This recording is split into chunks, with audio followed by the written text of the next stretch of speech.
সকালবেলা উইঠাই আগে সূর্যোদয়ের লাগে একটু বার্তালাপ সাইরা নিলাম, তারপর রেডি হয়ে ভাল্লুকের মতো বেড়ায় পড়ছি পড়ানতে যাওয়ানোর লিগে। রাস্তায় দেখা হইলো প্যাক প্যাক সমিতির লগে। সকালবেলা পড়ানো ছিল, পড়ায় টড়ায় নিয়ে আবার মাওবাদীর মতো যাইতাছি, নয়তো আর দেখতে হবে না ধুলো ডুইক্কা নাকের অবস্থা। সব পড়ানো কমপ্লিট করে আইয়া পড়ছি শিমুরালি স্টেশনে। যাওতে লাগবো কল্যাণী। ওই দেখো ট্রেন আইতাছে, ট্রেন কাকু। ট্রেনে উইঠা পড়ছি, চারিদিক দেখতে দেখতে পৌঁছাইয়াও গেছি কল্যাণীতে।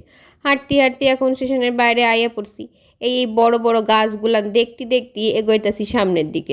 আমি আবার গুটি গুটি পায়ে এগোইতাছি। এই দেখো কিরম ছোট্ট ছোট্ট পায়ে এগোই যাইতেছি সামনের দিকে।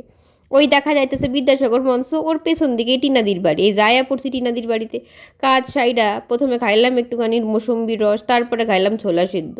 ওইখানে দেখি আবার রং বেরঙের বুড়ি চুল বিক্রি হইতেছে, তাতে আমার কি? আমি তো ট্রেনের অপেক্ষা করতেছি। ট্রেন কাকু আমার এই শিমুরালি স্টেশনে ফেলাই দেয়া চইলা গেল আমার সাইডা। বাড়ি আইসা খানি ঘন্টুদার লাগে একটু খেলা টেলা কইরা টইরা নিলাম। তারপর ঝটপট কইরা স্নান ধান সব সাইরা নিলাম, অনেক বেলা হয়েছে বলে কথা। তারপর দেখি আমাকে পূর্বপুরুষ আয়া পড়ছিল। আর আগেই কইছি শীতকাল এইসব না মাখলে নিজেরা একদম ব্যাঙের মতো দেখতে হয়ে যাবে। তো সেইটা তো করণ যাইবে না, তাই এইসব মাখামাখির পর্ব চলতেছে আর কি। তারপরে একটুখানি চুল টুলও আশ্রয় নিলাম, নয়তো আর সেসব সারানোর অবস্থায় থাকবে না। জামা কাপড় কুচাই নিলাম, মা কইছে কাম তো করতেই হইব না।